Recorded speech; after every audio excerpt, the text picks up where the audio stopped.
and welcome to the Mum Boss Method podcast. I hope you're well. I am in a grump with the weather, quite frankly.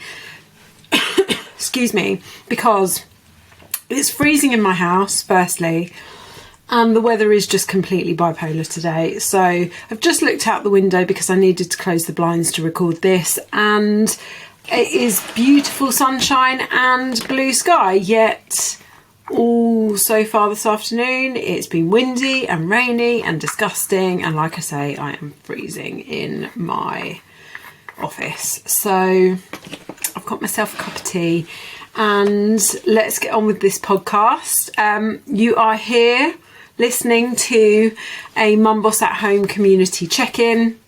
This is where the ladies within my Mum Boss at Home community fill in their check-in forms, and I use this podcast to celebrate their wins and answer all of their questions and help them with what they're finding challenging this week. And if you're not part of the community, bonus for you is you get this help by listening to the podcast. And if you think that's amazing, I'd like a bit more of Chrissy's help, check out the links in the show notes and all will be clear as to how you can do that. Okay. Let's start with the team wins then. So Claire went out for her daughter's birthday meal, looked at the menu before she went and made the best choice. She didn't feel she needed a starter or a pudding, but she enjoyed one glass of wine without guilt. Love that. Birthdays are to be celebrated, remember this. So Laura has just joined the community literally last Wednesday. And we still want everyone to complete a check-in form, because even if they've only been with us a few days, because it's a great opportunity to ask questions and get support. So Laura has been losing weight but not feeling hungry. She's excited about becoming healthier and slimmer, and she feels like she can get there again and won't have to starve herself this time. She's changed up her exercise, so one of the first things I asked her to do was just to take it down a notch with her exercise. And it feels great that maybe she doesn't have to do endless cardio. So Laura loves running, but she was doing lots of cardio exercise around the running. And what we've said is that she can bring that down a notch or two and not do as much cardio, and she's going to focus on some strength sessions instead. And it feels good to her that I've let her know that she's probably been doing too much and that she doesn't have to be as exhausted as she has been all of the time. So I'm really pleased. Lisa worked out twice this week. She's feeling really happy. She also had the opportunity to go out with her best friend on Friday, but she didn't have any childcare. Before, she would have sulked and had serious FOMO, but instead she had a bit of a pamper and kept herself on track and felt super fresh Saturday, which was a good job because she had her first PT session on Saturday. So it's good that she was able to arrive to that feeling fresh rather than hungover. Helen has got some trousers that still had their labels on and were always a bit too small, now fit nicely, and if anything they're a bit big. I'm sorry, Helen. I'm sorry that you're going to only get a few wears out of this. This makes me sad. I'm sorry, but I'm sorry, not sorry. And she keeps getting compliments on how she looks. That's amazing. Not that we do this for other people, remember, but it is nice to hear that other people can see the hard work we're putting in. Claire has had consistency in eating and exercise. Jackie continues with the good habits formed in terms of eating and exercise as well. Louisa got 2 runs done. Tracy did her first lot of running and got over the fear of people looking at her, so she did running outside rather than on a treadmill. Well done, Tracy. I need a slurp of my tea, sorry. Naomi got out for a walk, which made her feel good. That's amazing, Naomi, well done. Jack is holding on to positivity from her run, and she had a lovely week off with the children. So Jack is doing the London Marathon. She's feeling a little bit nervous. She's in taper at the minute. She's feeling a bit battered and bruised, and she's asked everyone to just cross their fingers and toes that her knees and her hips and her legs and her everything stays together, which it will, because you've done all the hard work now. Tish stuck to her 5 workouts this week, and a few people have commented saying they've noticed a difference in her appearance. Amazing. Stacey made it through the week in one piece. She didn't hit the button, and she prioritised bedtime routine. Although she did have an awful week, she didn't make bad food choices or eat a whole packet of hobnobs.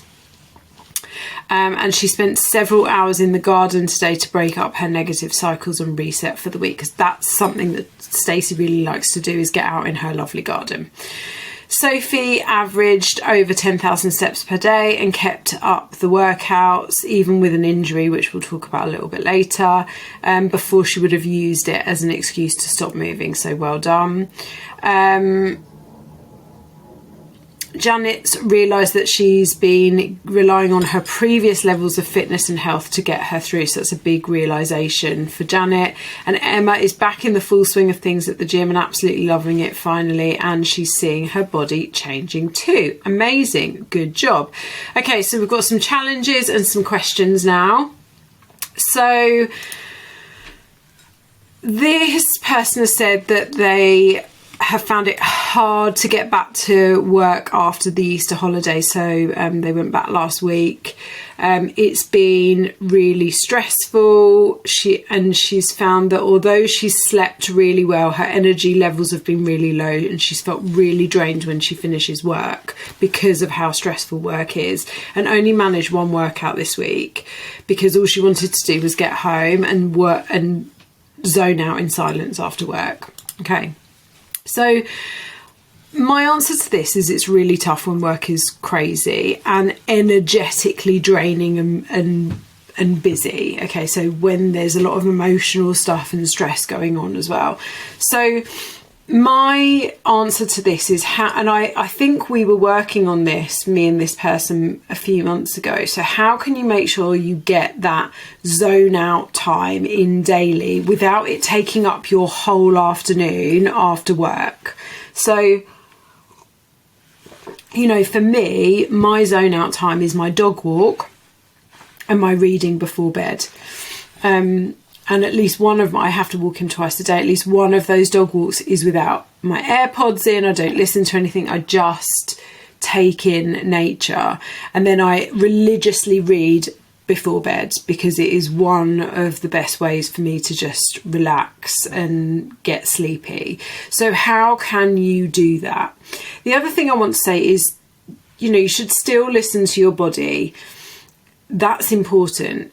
Learn to recognise when you're making excuses versus when you really do need to just rest. With the job that you do, going back to work after Easter can be really, you know, or any holidays can be really like throwing things in, so, and really heavy going. So do listen to your body, recognise when you might be making an excuse. I don't think you were on this occasion. And then just consider, this week is a new week, and how will all those healthy habits and actions help you in the long run, but making sure that you're putting in that downtime as well. Okay, so this is from someone quite new to the community, so I'm going to answer these questions and challenges in the order that they came in. So a couple of things about protein and food volume. So this person's finding it hard to get the amount of protein in and hard to eat all the food, and is worried that she will put on weight, and also worried that she'll get used to all the food and then be starving again if she has to cut it out. So just a few things on this bit then. So this lady's come to me from a really super restrictive way of life before she started working with me. And so building back up to eating more and different foods will take time. Okay, this is, you know, you are in your first week, so be patient and be kind to yourself.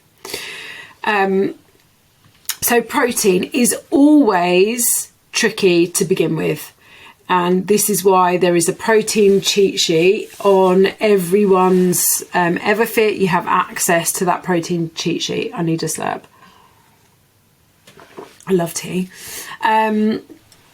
So make sure that you check the cheat sheet for great sources of protein. So my first suggestion for you specifically, in fact, no, I'll be more specific about you in just a second. So my first suggestion to everyone, so if anyone is finding protein more difficult to get in, increase the amounts of protein you're eating at each meal. So let's say you buy some cooked chicken breast, ready cooked by the supermarket, and you're going to have those either in a sandwich or a salad for your lunch. And it's got 2 chicken breasts in it, right? And one of those chicken breasts, you weigh it and it's going to give you, 25 grams of protein. Just cut the other one in half and have 1.5 gram chicken breasts. Like, increase the amount of protein you're having with each meal. If you're having 2 eggs for breakfast, have 3 eggs for breakfast. If, rather than buying the tiny little tins of tuna that only have about 90 grams or 80 grams of tuna in them, buy the full size tins of tuna and have a whole tin of tuna. So increase the amounts of protein you're eating in each meal. Now, considering you only started last week, be kind to yourself and stop trying to be perfect. I've actually looked at your food diary and you're doing really well with protein, considering it is your first week. So you're getting above 80 grams on average each day across the week. And we do want to move that to above 100 grams. But one big thing that is really specific to you is that you don't eat breakfast. Now, I'm not sure if this is preference. You're one of those people that just doesn't like breakfast. We've got a couple of those people here. Or it's come from your very restrictive dieting days where you only gave yourself a 4-hour eating window, and so breakfast just wasn't something that you ate. But skipping a meal will make it really hard to get your protein in. So I would encourage you to think, what can you start to add in at breakfast time? And by the way, breakfast time doesn't have to be 7. I don't have my breakfast until 9 o'clock and I get up at 5:30.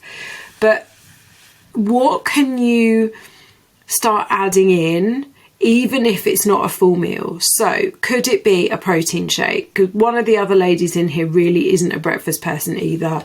It makes her feel sick, and we had the same conversation when she started, and what we've managed to do is she'll have a protein shake with a bit of fruit in it, and she just whizzes that up and she'll sip on that for an hour or so through her morning. And that's the way we've got around it for her. So it could be a protein shake, it could be a squeezy protein yogurt.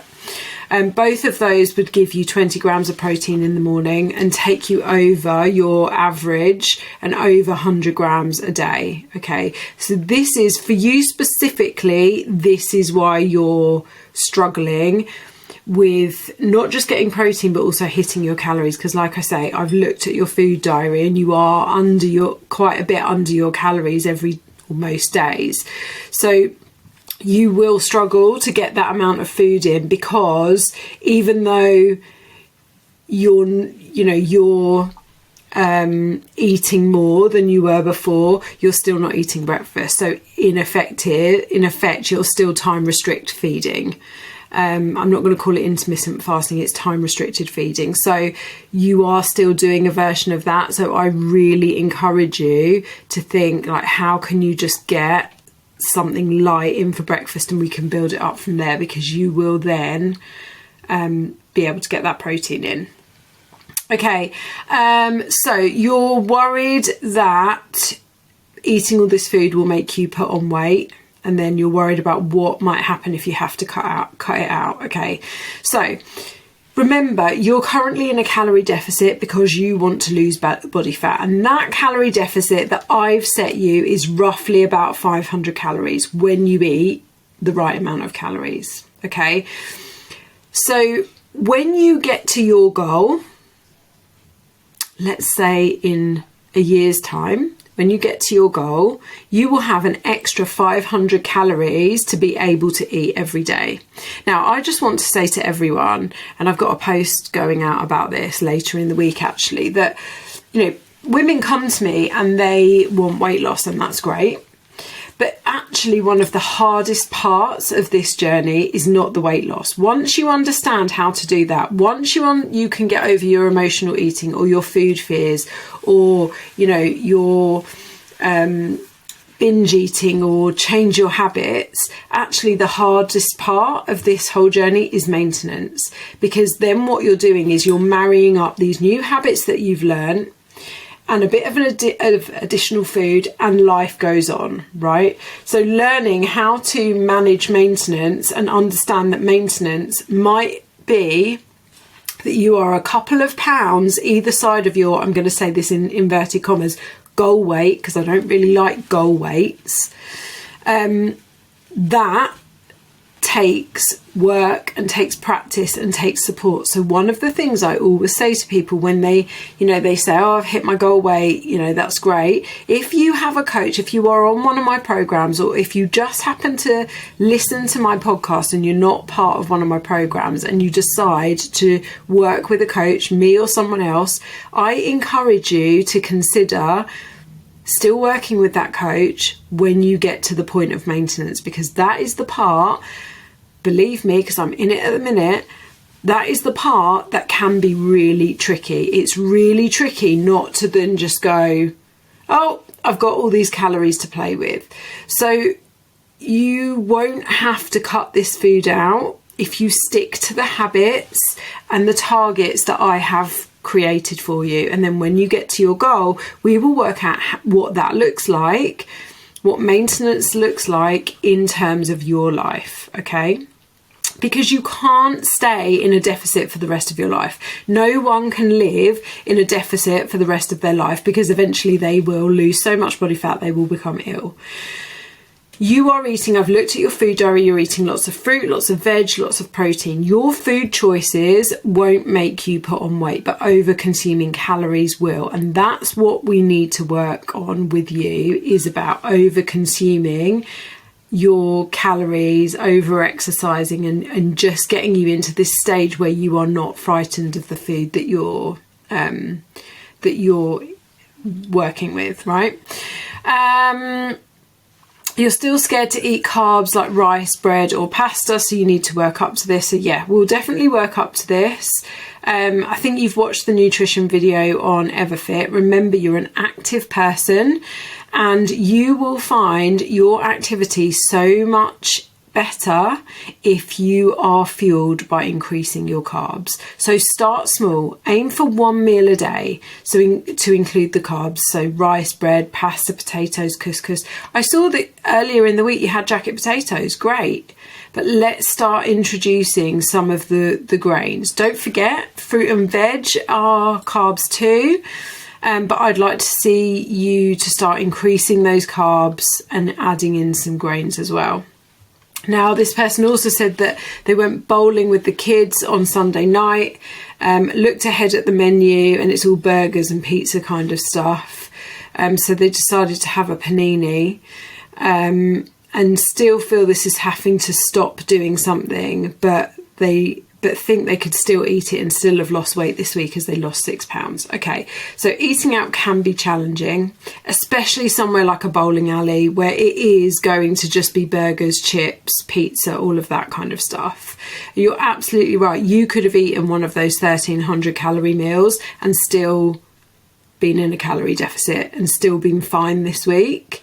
You didn't, you had a panini. But one of my biggest tips for eating out is to plan well ahead, and look at those places in advance. Make the best decision you can, and sometimes the best decision is possibly not the decision you would have wanted to go with, but it's that or not eat anything, get home and be starving and make a worse decision. So you still lost weight because your overall calories are mostly way down, and some days you weren't even hitting your bottom range. But specifically for you, the scale weight and the carbs will be the biggest mindset shift. And in terms of the scales, I either recommend you weigh yourself daily and watch those fluctuations and let that become a normal pattern for you. You don't weigh at all, but you definitely need to include measurements and progress pictures. Okay, good. Well done. Okay. So, next person has said, self-sabotage has been a challenge, something going wrong, and then I feel like I need, and they've said that to me in inverted commas, a treat. I'm much more aware of this though, recognising when I do it and questioning myself.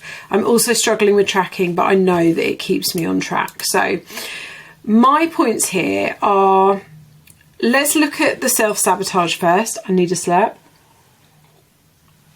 So, You've used the word need, and you've used it in inverted commas, which I love, and I mentioned this on a previous podcast a couple of times. So let's just really clarify, because language is really important. Okay, you don't need, and I know you don't need, because you used inverted commas, a treat. You want one.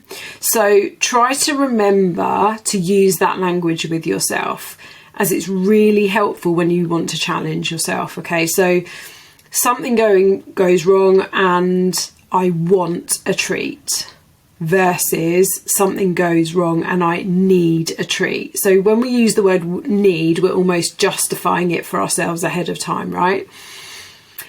That really helps you to start then looking objectively at what you want versus what you need. Okay, if something goes wrong, will a treat fix the thing that's gone wrong? No. Will it make you feel better? Possibly, yes. For how long? Probably a few minutes. Will it have fixed the problem? No. It's actually not self-sabotage. It's a way of managing your emotions. Self-sabotage is more, I've come this far, don't deserve to be this happy or get this much success. I'm going to do something to ruin it. It's not that. This is about managing your emotions. Remember, your brain wants to keep you safe, and your brain, whilst it's your brain, is pretty stupid, and it perceives negative emotions, negative feelings that are uncomfortable as a threat. So your brain will do whatever it can to make you feel better, and at times that is, right, well, I'll go and get myself a brownie bite or a chocolate or whatever it is.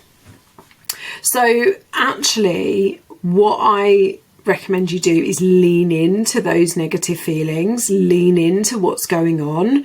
And I know that that's really difficult, and I know that it's really uncomfortable, but your feelings, as uncomfortable as they are, cannot hurt you, cannot physically harm you. They may feel painful to think about and consider, but they cannot physically harm you. They are natural and normal. Having emotions is natural and normal, and it's just an evolved part of us is make ourselves feel better with food, because we never used to make ourselves feel better with food because food wasn't that readily available, right? So now we have evolved to make ourselves feel better with food. And that's your brain's way of trying to make you feel safe. But actually, the negative feelings are still there. The stressful situation or the thing that's gone wrong is still there. And kind of all you're doing is pushing down that negative feeling. So the way to start to overcome this is leaning into the negative feelings. So, things like journaling really help here, or reaching out to a friend, or going for a walk and just considering what that negative feeling is and why it's there and why it makes you so uncomfortable, and really starting to face into it. You've mentioned that you're struggling with tracking, even though it keeps you on track. So I've got questions here rather than loads of answers. So what's the struggle? Is it that you don't think you have time, or that you don't want to admit what you're really eating or drinking, or does the thought of tracking all your food overwhelm you? So I always say to everyone, you don't have to track, but this person in particular finds it useful. So identify what the barrier is and then make a plan to overcome it. Let's be really honest. Tracking doesn't really take very much time at all, especially when you plan your food ahead of time and you have some structure to your meals. So if you feel a little bit overwhelmed by it, how can you make it easier for yourself? Can you eat the same breakfast all week and have it saved as a meal and track it for the whole week ahead of time? Can you rotate a couple of lunches through the week and do the same thing? Can you plan in your dinners ahead of time, roughly, and then all you have to do each day is tweak what you've had? So can you just commit to that 5-10 minutes at the beginning of the week to doing that to reduce the overwhelm? And what that also does is that improves your accuracy. Because if you try to remember what you ate 2 days ago, you won't remember it all. Whereas if you've planned it all in and then you go into your diary, say once a day, and you say, actually, I didn't have this, I've had that instead, and I can swap that, and I had a bit less of this and a bit more of that, you're more likely to be accurate. Now, if you don't want to admit what you're eating and drinking, why not? What does that tell you? What does that tell you? So consider this. Every action has a reaction. Saying yes to another brownie is saying no to your goals. Saying yes to committing to tracking your food is also saying yes to your goals, because you know specifically to this person it's a tool that helps you. So ultimately, which actions are you currently taking? Which actions and behaviours do you currently have that serve you, versus which actions and behaviours do you currently have that aren't serving you? So some reflection questions there, and hopefully some tips in there to help you. Right, I'm going to finish my tea. That was delicious. I love tea.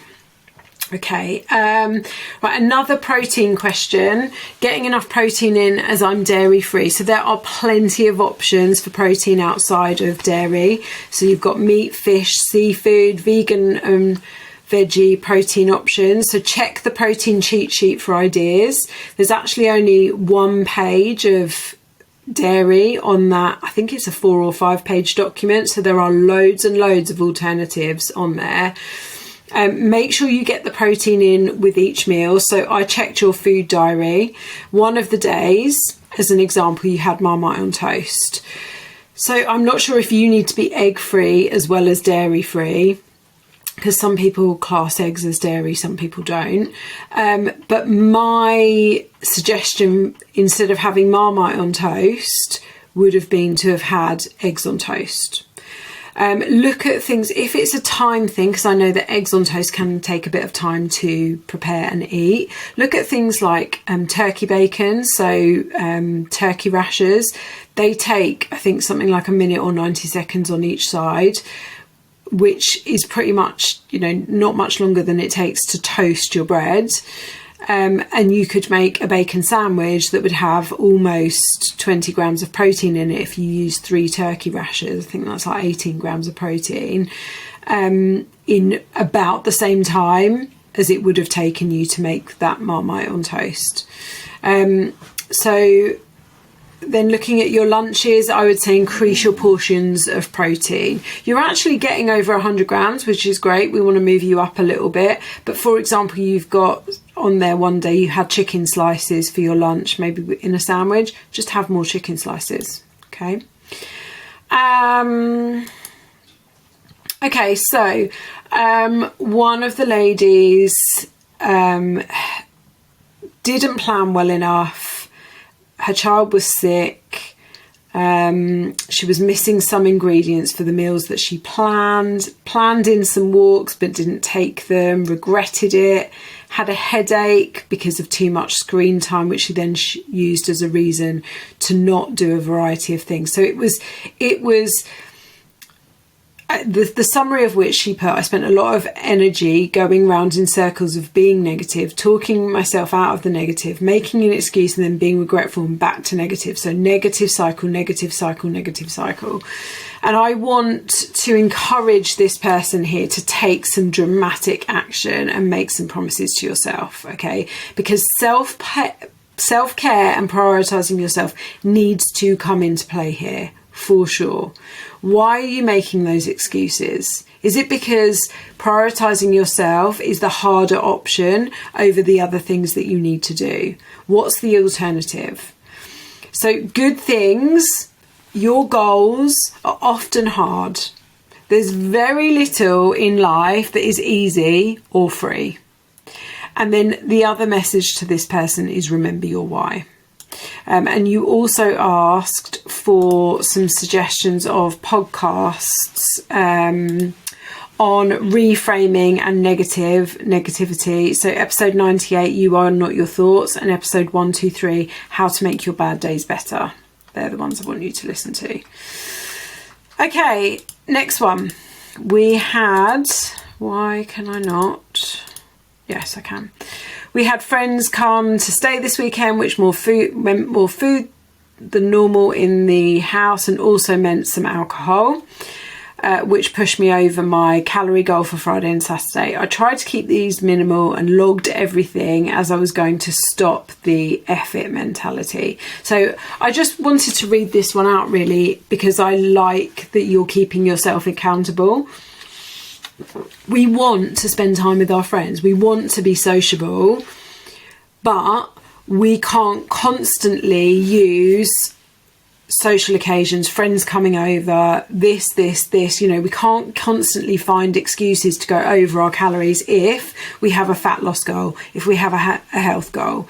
If you have these goals, and you all have these goals, that's why you're here, you can't use an excuse for every day, because that doesn't wash, right? You could find excuses for anything in life. If you have a goal, yes, be social. Yes, see your friends. Yes, do nice things, but they can't be excuses all the time, because otherwise you won't reach your goals. I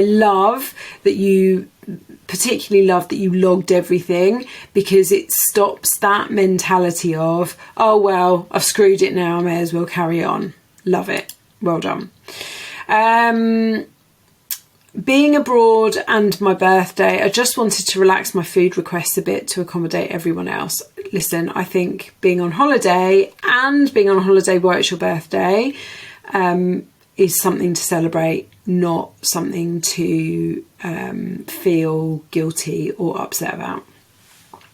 Okay, not wearing my Garmin and then not being able to find the charger. This is not the first time this person hasn't been able to find the charger. It was in the cushions of the sofa, I think, last time. This made me go out and walk less. Okay, a reminder, and I think there's a couple of times I might need to put some of these quite tough love reminders in this podcast episode. People lost weight before MyFitnessPal. People took walks before smartwatches.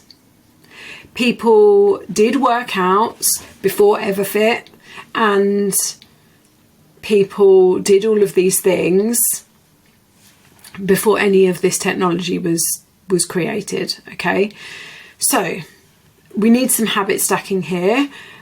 I know those of us that are Apple Watch users, we have to charge our Apple Watch every day. And I know, coming from a Garmin to an Apple Watch, that is one of my biggest frustrations. So for me, I've habit stacked that my Apple Watch gets charged while I'm in the shower, and if it needs a top up at night, it gets charged whilst I'm, washing my face and getting ready for bed, right? Where can you put your charger where you will remember to charge your watch? And if you don't, when I had a Garmin, even though those batteries last days, not towards the end for mine, but I charged my watch nearly every day, just so that I didn't get to the stage of it running out, right? Mainly because I didn't like not knowing the time. But getting your steps in isn't just something you should be doing to lose weight. It's something you should be doing for your health, both physical and mental health, specifically for this person, for stress relief, to feel good, to get outside and get some vitamin C on the days when the sun is shining. So using tech as an excuse is just that. It's just an excuse. Just because you don't have your watch on and that you can't record the steps doesn't mean you didn't do them. You could still have your phone in your pocket and you would roughly have an idea of how many steps you would have done. So time to not use the lack of watch and technology as a reason to not go out for a walk. Okay, walking is not just about losing weight.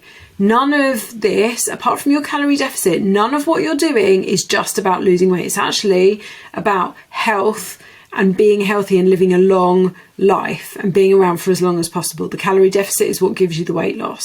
So if you constantly are finding excuses to not do these things, then you're going to struggle to make any of these things habit. Okay?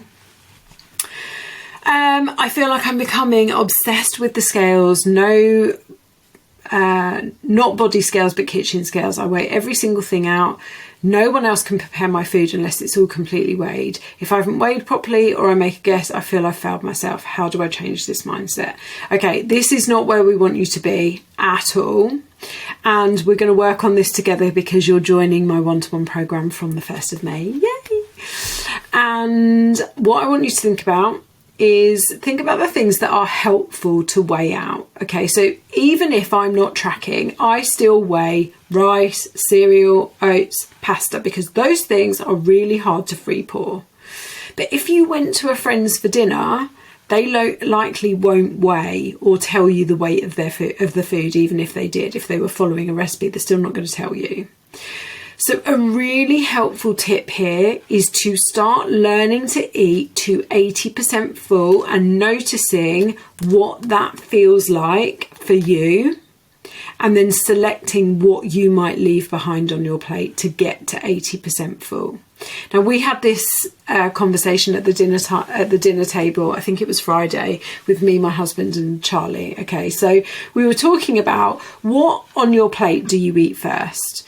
And we all said we all eat the vegetables first. But the difference was Tom and Charlie eat their vegetables first because it's their least favourite thing on the plate. They save the bit that they like best until last. And I can't remember what we ate for dinner on Friday. I'm going to need to look in my meal planner, because it was obviously something where we were all, what was it? Oh, it was like, I made homemade turkey meatballs, and we had that with tomato sauce and rice, and then loads of like roasted veggies and some salad. And yeah, so the boys were saying they eat the veggies first because it's the bit that they like the least, and then they were saving the meatballs till last. And I said I always eat my veggies first, and they said, well, is that because... No, I said I like my veggies first, but not for the same reason. They thought it was because it was my least favourite part as well. And I said, no, they're one of, like, I love vegetables. But actually teaching myself to lose weight without tracking, and then also to maintain the weight that I'd lost, I started eating my vegetables first, because I want to get to that 80% full, having eaten the most nutritious parts of my meal first, and the parts that are going to keep me full and satisfied for longest, which are my veggies and my protein. So now I always eat the veggies and the protein first, and leave my carbs till last.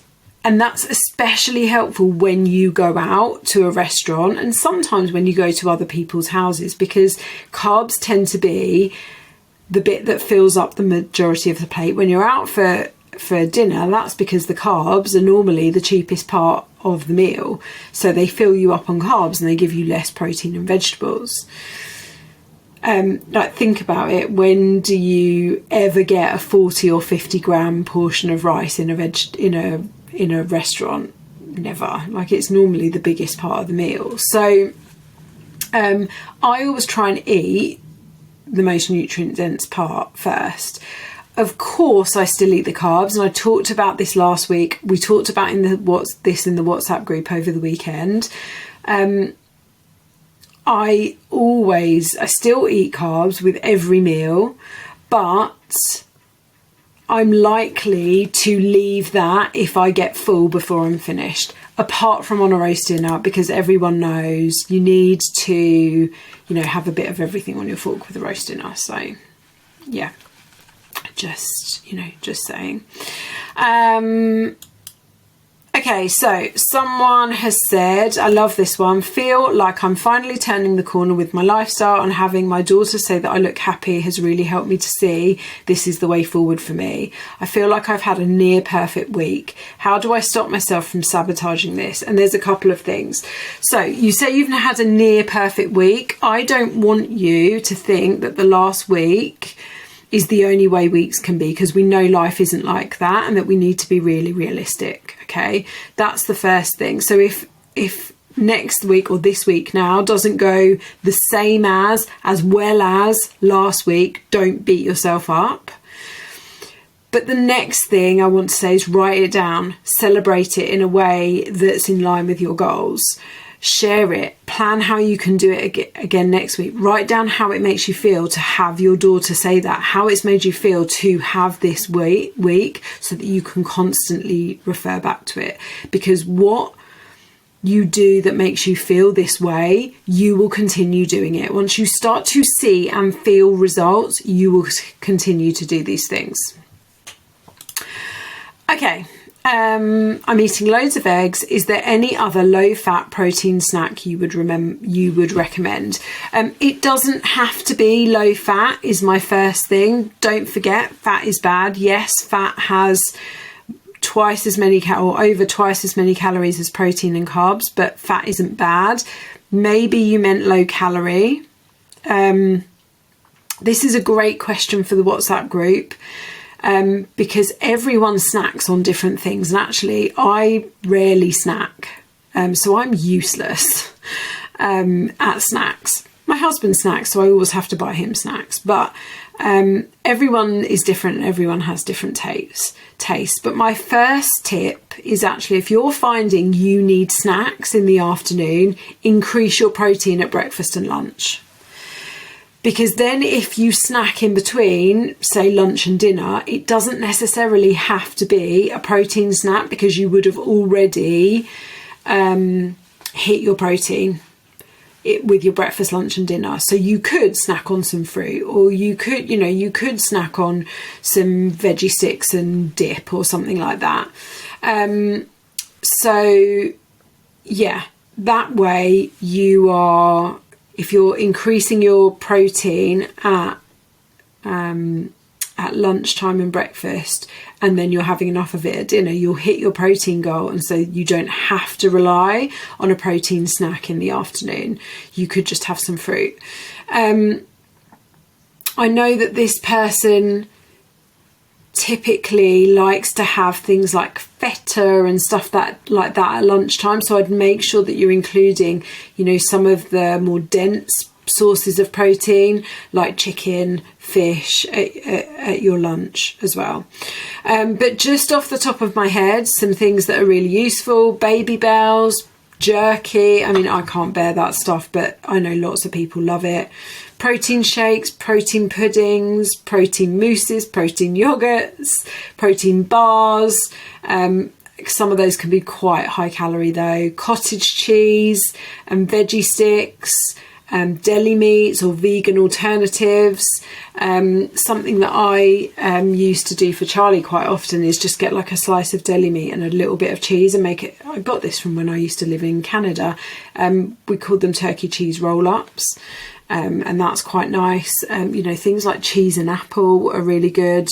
But yeah, my thing would be, if snacking is something that you just like doing and it's not hunger, then make sure that you've got great things around you. But if you are increasing the protein amounts for breakfast, lunch and dinner, your snack doesn't have to be protein. Give yourself that little bit of freedom. Okay, so I'm struggling to get my 3 veg in at one meal, especially as we will often eat pasta dishes. I do throw a salad together with these, but it's not veg. Yeah, so we've talked about this, I think, for quite a few podcasts. yeah, you know, having a side salad is great, but it's not going to be giving you as much fibre as having actual veggies. So I actually think that pasta dishes are so easy to get veggies into. So one of the things that I always do and always have done, because Charlie was quite fussy with veg, and there's still a few veg that he's a bit fussy with, is grating or finely chopping veggies into pasta sauces. So grating in some carrot or some courgette, chop up peppers. One of the other things I've started doing is using frozen veg, so they're really quick. My worst job in the kitchen is slicing peppers and slicing onions. So I do still buy fresh peppers and onions, but for the days when I really can't be bothered, I have a bag of frozen sliced peppers, a bag of pre-chopped onions, so that I've always got those things to chuck in. Handfuls of spinach. Spinach wilts down to nothing. You can barely see it, but it's great to add in and add a bit of bulk. Mushrooms, again, you know, me and Charlie aren't fans of mushrooms, but I will always really tinily chop mushrooms up and put them in our bologneses or our chilies, because they beef everything up. They're adding in a portion of vegetables, and if they're chopped up tiny, me and Charlie can't eat them. But then the big thing is, why are you not getting your fruit and veg into earlier meals? So if you're struggling to get 3 in at the end of the day, then that tells me that you're either getting, because I think one of your targets was 4 fruit and veg a day, you're either getting only 1 in with breakfast and lunch, or only 1 in with breakfast or lunch. So maybe you're only getting 1 in earlier in the day. So I would encourage you to really be trying to get at least 2, if not 3, in earlier in the day. So having fruit with your meals, you know, it doesn't have to go with or go in the meal. So, you know, I had a sandwich for my lunch with tuna, sweet corn and lettuce in the sandwich, and then on the side of the sandwich I had carrot sticks, cucumber sticks instead of crisps. So it doesn't have to go with the lunch, you know. It could be just because you're having, I'm trying to think of something different now. You might be having soup. Now, soup is a really easy one to get loads of veg into, but you might be having soup. You might be having cream of mushroom soup, and you've put some chicken breast in there to boost the protein. But you know it's not really enough veg, so you might have carrot sticks and cherry tomatoes on the side of that. It doesn't have to go with, it doesn't have to go in. So think outside of the box, but this is really a case of planning and having the ingredients and doing it. Just doing it now, because I know you've been talking about this for a couple of weeks. So what is the blocker? Do you not like veg? Do the family not like veg? Are you just not used to buying it? Okay, well, now I've given you some ideas of some things you can buy. And don't forget, use frozen fruit and veg as well. They're brilliant. My freezer is full of frozen fruit and veg. I have frozen fruit as my breakfast every day. Defrost it the night before, obviously, but make it easy for yourself. Just chuck these things in.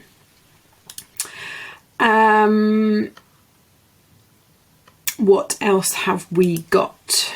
Okay, the scales are hindering my progress as I'm hyper fixated on them. I know from your masterclass and podcasts that there are other ways to measure progress. Would weighing once a month be sufficient? Also, any tips on getting out of that cheap meal mentality? Can we save calories for a meal at the weekend? Okay, so here's a thought on this one. How about you just don't weigh at all? Or you give your scales to someone and get them to hide them. Focus on your targets and hitting them as consistently as possible. And I promise you, the weight and the measurements and the body fat will take care of itself. But let me be really honest with you. The scales are not your problem. The scales aren't your problem. Okay? It's your reaction to them. That's your problem, is that you're standing on the scales, you're not seeing the number you want to see, and so you're then reacting to those scales. The scales aren't going to do what you want them to do. They're not. Like, you could say, I want the scales to show a 10-pound difference tomorrow. They're not going to do that, okay? Your responsibility is to stick to your targets and focus on those. The scales and the measurements will follow you, okay? In terms of cheat meals, the term cheat meal needs to get in the bin. The problem with cheat meals is that they give you, in your head, your own unconditional permission to go mental rather than have a more balanced approach to food. You're in charge of your mindset. So stop thinking of things as cheat meals. Stop making that excuse for yourself.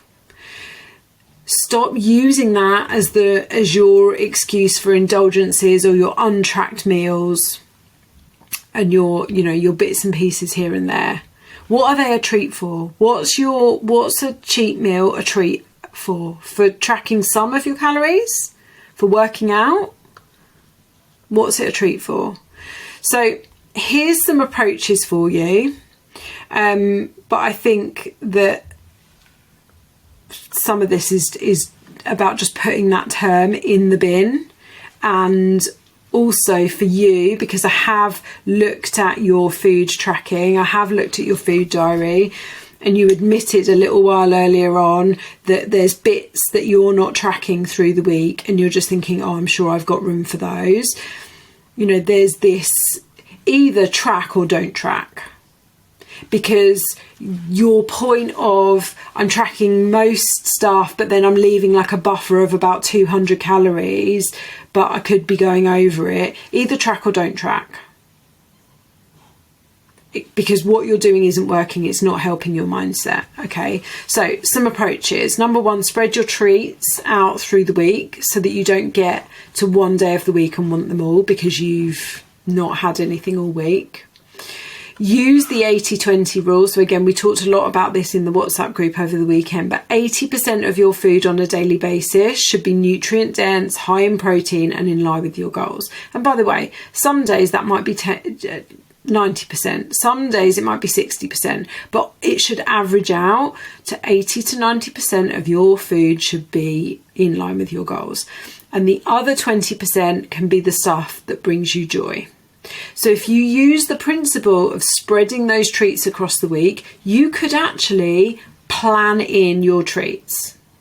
For example, if I was in a calorie deficit, that would be a range of 15 to 1600. So on 1600 calories, 320 calories could be my joy foods, right? That could be a chocolate bar and a packet of crisps, for example. And I would still eating those and the rest of my diet that for that day being nutrient dense and in line with my goals, I would still be in my deficit calories. This would be a much more healthy approach for me than saving calories all week for one treat meal at the end of the week. Now, that being said, you can save calories up to 200 a day.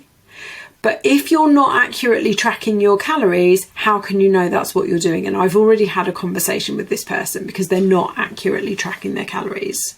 So I'd be really cautious if you're going to start saving calories for the weekend, especially if you're not tracking accurately, because you could just be like guesstimating.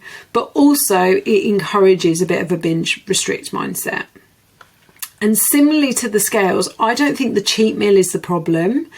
I think you could have one untracked meal a week or every 2 weeks where it's just one meal and you draw a line under it and then you move on. But I feel with you that you go in, you start eating what you maybe didn't term as a treat meal at first, but then you go a bit mental on it, or something happens and you get a takeaway and you say to yourself, it's fine, this is my cheat meal. But it doesn't end at that cheat meal. It turns into a cheat day or a cheat couple of days. So it's not actually the cheat meal. It's your reaction to the cheat meal, just like your reaction to the scales. Okay. Not sticking to my weekly plans. I've been blaming finding my way around Everfit a struggle, but I could just write my schedule on paper or on my own diary. I need to buy myself one of those glass family wall planners so I can see it and hold myself to account. Okay, when are you going to buy that? Now, I love the honesty here, and I'm just going to say something. So this person has been in the at-home program since January, and this person actually asked me to help her put some things into her schedule to keep her accountable to doing it, and has been honest enough to blame she's not finding her way around the app, and that's her struggle, so she's not sticking to her weekly plans. So I'm going to make this really, really simple for you all, because there's been a few blaming it on the technology comments going on. You all know what to do. You all know your what your personal targets are. And you all know that in order to achieve those targets, you need to make a plan. Even if you're someone that doesn't like planning, you need to make some kind of plan. And you need to make a promise to yourself. You need to take the action, and you need to be consistent. Blaming tech doesn't wash, right? It's here to help you. And if it doesn't help you, don't use it. If using the diary... Sorry, the child came in crashing and banging, as always. If the technology doesn't help you, then do a paper version. Okay? That's fine. That's absolutely fine. But saying that the technology doesn't work for you doesn't wash. Find another way. Solution focus. Don't come to me with excuses. Come to me with solutions. Okay. There we go. Okay, last one. Oh no, not last one. Second from last one. Sorry. Okay, as you know, I've hurt my stomach and my hip. If it's linked to my hip, am I doing the right thing by keeping up the steps, running, and just avoiding the stomach exercises which really pull it? Or do you think I could be doing more damage? So the first thing I want to say is I'm not a physio, and it isn't right for me to diagnose what you've done. The only person that it is right to diagnose what you've done and what the problem is a physio or a doctor. I would suggest a physio rather than a doctor. So if this doesn't get better in a day or two, I suggest that you see a physio. And it's absolutely not right for anyone else but a physio to comment on what you might have done. Now, I know you run, you described the pain, but also I know a few people have been suffering with similar things in the group, including myself. So running really makes my hip flexors tight. It doesn't actually cause pain in my stomach though. It just makes my hips and my legs very sore. So I would, whilst you're in pain and until you get a diagnosis, if you think that's what you need, I would avoid the running and just focus on steps. I would make sure that you are warming up and stretching properly because that's really important. There are some great YouTube videos and short yoga sessions that help with tight and pulled hip flexors if that's what you've done.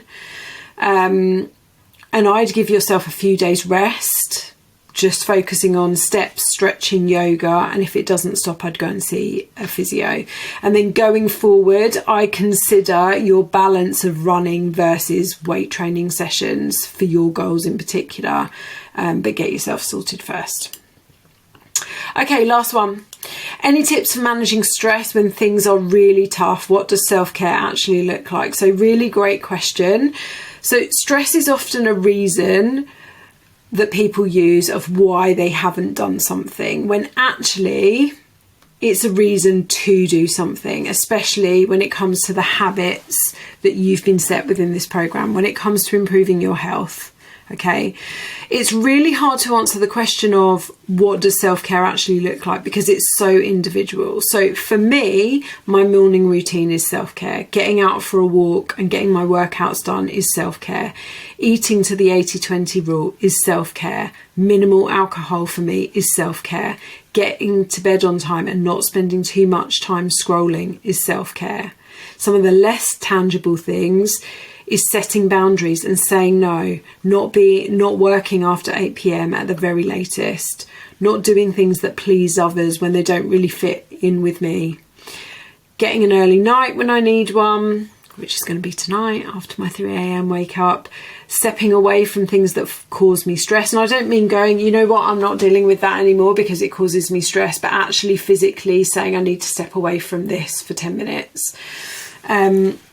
Reading daily really helps me. Anything that pours into myself really, really helps me. And I think that it's really important that you start to create awareness around what that looks like for you. Okay. And I just wanted to end this on like a little example from us this morning in my house, or a conversation with me and my husband,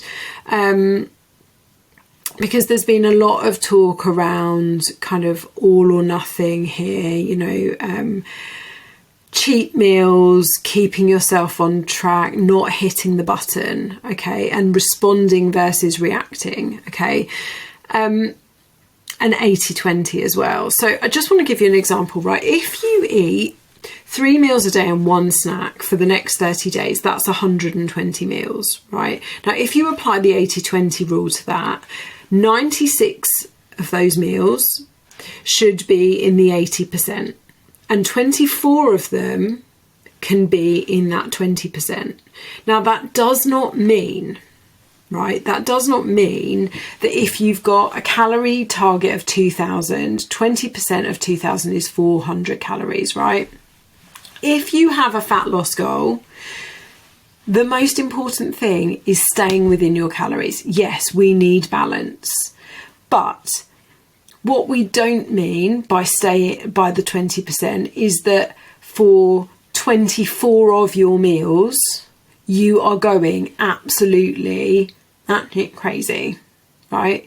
It means you are including mindfully some of those things that you really enjoy, right? Like I gave the example earlier, that could be a chocolate bar and a packet of crisps every day as part of my 20%.